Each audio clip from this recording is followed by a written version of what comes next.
Mobile को virtual world नाम दिया है, यानी कि एक ऐसा टूल जिसे हमने अपनी सारी दुनिया समझ बैठे हैं और वो हमको कंट्रोल कर रहा है।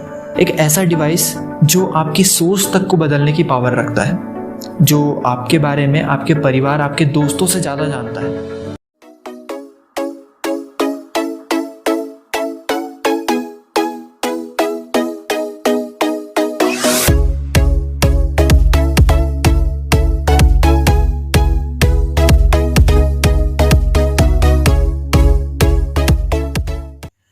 पिछले साल से ही लोगों ने टाइम पर ध्यान देना काफ़ी कम कर दिया। मेरे कहने का मतलब ये है कि टाइम कब और कैसे निकल जाता है हमको पता तक नहीं चलता है।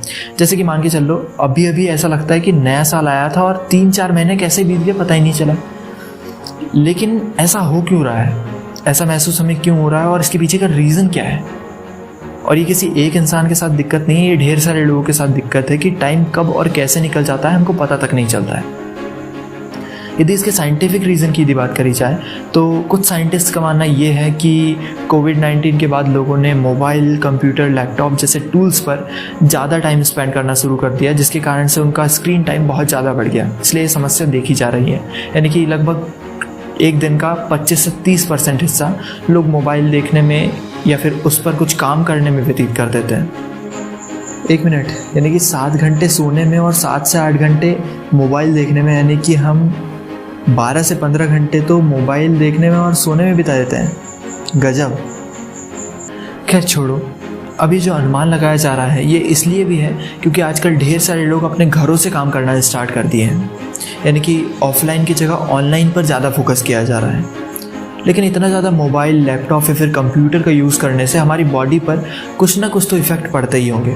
जैसे कि मान के चलो आज अचानक से बारिश हो जाए या फिर मौसम बिगड़ जाए तो हो सकता है आपकी अगले दिन थोड़ी तबीयत बिगड़ जाएगी या फिर आपको अच्छा नहीं लगेगा, क्योंकि हमारी जो बॉडी है वो अचानक से मौसम बदल जाने के कारण एटमॉस्फेयर के प्रति उतनी ज़्यादा फ्रेंडली नहीं हो पाती है। वैसा ही कुछ हो रहा है हमारे मोबाइल के साथ भी। जो टेक्नोलॉजी आने वाले 4 या 5 साल में आने वाली थी वो पिछले 1 साल में आ गई, जिसके कारण से हमारी जो बॉडी है इस मोबाइल के एटमॉस्फेयर के प्रति उतनी ज़्यादा फ्रेंडली नहीं हो पा रही है जितनी 4 से 5 साल में होती। पहले जहां हम अपने मोबाइल, लैपटॉप या फिर कंप्यूटर का उपयोग 2 से 3 घंटे करते थे, वहीं अब इसका उपयोग हम 7 से 8 घंटे करने लगे हैं। हमको ऐसा लगता है कि इसका इफ़ेक्ट पड़ नहीं रहा है, लेकिन पड़ता ज़रूर है, खासकर बच्चों के ऊपर। जैसे कि हमारे बचपन में हमारे जो गेम्स हुआ करते थे वो होते थे पकड़म पकड़ाई, लुका छुपी और कई। लेकिन आज के टाइम में यदि देखा जाए तो आजकल के जो बच्चे हैं उनके जो गेम होते हैं वो मोबाइल में होते हैं पूरे के पूरे। और साथ ही हमको ऐसा लगता है कि टाइम कैसे निकल रहा है ये हमको पता नहीं चलता है। साथ ही हमारी स्लीप पूरी नहीं हो पाती। इसके ऊपर मैंने पूरा एक वीडियो बनाया हूँ, चाहे तो आप आई बटन में क्लिक करके देख भी सकते हैं। और साथ ही टेंशन, डिप्रेशन, जिसके कारण कई लोग आत्महत्या तक कर बैठते हैं, ये सारी समस्या देखने को मिलती है। यदि आपने अभी संदीप माहेश्वरी जी के हाल ही में अपलोड हुए वीडियो देखे होंगे, कॉट इन द वेब के एपिसोड जो थे, तो उनमें संदीप माहेश्वरी जी ने मोबाइल को वर्चुअल वर्ल्ड नाम दिया है, यानी कि एक ऐसा टूल जिसे हमने अपनी सारी दुनिया समझ बैठे हैं और वो हमको कंट्रोल कर रहा है। और जब मैं ब्रेन के बारे में ये वीडियो बनाने के लिए पढ़ रहा था तो मुझे ढेर सारी जो प्रॉब्लम थी, ज़्यादातर जो प्रॉब्लम थी वो मोबाइल से जुड़ी हुई दिखी। वैसे तो और कई प्रॉब्लम है, जैसे कि परिवार वाली और जो पैसों की तंगी वाली, ये भी, इससे भी हमारे ब्रेन को काफ़ी इफ़ेक्ट पड़ता है। लेकिन जो ज़्यादातर प्रॉब्लम थी, जैसे कि कंसंट्रेशन ना हो पाना और सर भारी भारी सा लगना, चिड़चिड़ापन होना, टेंशन होना और ढेर सारी प्रॉब्लम। फिर लगा कि इन प्रॉब्लम्स को सॉल्व कैसे किया जाए, तो समझ में आया कि यदि हमारे मोबाइल को सेकेंडरी चीज़ों के अंतर्गत ला दिया जाए तो काम बन सकता है। जैसे कि मान के चल लो आपको बहुत तेज़ भूख लगी है, यानी कि आपको 3-4 दिन तक खाना ही नहीं दिया गया है और अचानक से फिर आपको खाना दे दिया गया, तो आपका कॉन्सेंट्रेट स्वाभाविक सी बात है अपने खाना खाने पर ज़्यादा होगा, ना कि मोबाइल के नोटिफिकेशन के ऊपर या फिर कोई भी और चीज़ के ऊपर। इसी प्रकार से यदि कोई ऐसी चीज़ ला दी जाए या फिर ऐसा कुछ किया जाए जिससे हमारा मोबाइल हमारे लिए सेकेंडरी हो जाए तो काम बन सकता है। क्योंकि आज के टाइम में ये असंभव है कि हम अपने मोबाइल को पूरी तरीके से छोड़ दें, क्योंकि ढेर सारी ऐसी जो चीज़ें हैं जैसे कि बिजनेस से रिलेटेड या फिर हमारी पढ़ाई से रिलेटेड जो मोबाइल में आती हैं, इसलिए हम अपने मोबाइल को पूरी तरीके से तो छोड़ नहीं सकते हैं।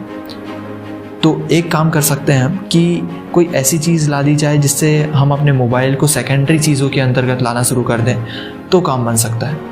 अब बात करते हैं कि इसे मैनिपुलेटिंग इंटेलिजेंस मशीन क्यों कहा गया है। एक ऐसा डिवाइस जो आपकी सोच तक को बदलने की पावर रखता है, जो आपके बारे में आपके परिवार, आपके दोस्तों से ज़्यादा जानता है, जिसके पीछे आपको कंट्रोल करने के लिए लाखों इंजीनियर्स बैठे हुए हैं। मैं सब ये इसलिए बता रहा हूँ क्योंकि जब तक हमको प्रॉब्लम पता नहीं होगी तब तक हम मैनिपुलेट होते रहेंगे। और मैंने पिछले वीडियो में भी आपको कहा था कि जब तक हम इस मोबाइल को प्रॉब्लम नहीं समझेंगे तब तक हम इस प्रॉब्लम का सॉल्यूशन नहीं ढूंढ पाएंगे। और स्वाभाविक सी बात है, इस प्रॉब्लम का सॉल्यूशन आप ही ढूंढ सकते हैं केवल और केवल। और अंत में बस मैं इतना ही कहना चाहूँगा कि इस वीडियो को देखने के बाद अपने मोबाइल को प्राथमिकता देना बंद कर दें और कभी कभी इस मोबाइल की जगह पर थोड़ा मस्ती मजाक, दोस्तों से बातचीत और मेडिटेशन और कभी कभी नेचर से जुड़ने की कोशिश करें। जब आप ये करेंगे तो आपको जो फील आएगी वो शायद इस मोबाइल को पकड़ने में कभी ना आए। धन्यवाद।